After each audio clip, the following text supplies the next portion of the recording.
Hey guys, in this video, I'm going to show you how to find friends on Rockstar Games. You want to go ahead and click your profile in the upper right, and you want to go down to where it says friends and expand here.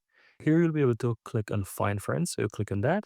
And so it's going to open up the social club section here where you can search for your friends. So let's say I want to search for Pat, for example. I can type in Pat and just basically type in the name of the member. I'm going to just type in Pat, hit search, and what it's going to do is just basically search for everybody with that name. So as you can see right here, it finds those friends, and you'll be able to see as well that these people are actually using whatever account they have. So for example, this person is using a Google account, as you can see, and you can easily go ahead and click them and you can add them as friend right here. So that's it, guys. Very easy and very simple. Once you add them as friend, you will have them under your friends list. So you click on add as friend, and so you will be able to write some message to the person, then send them the request, and that's it.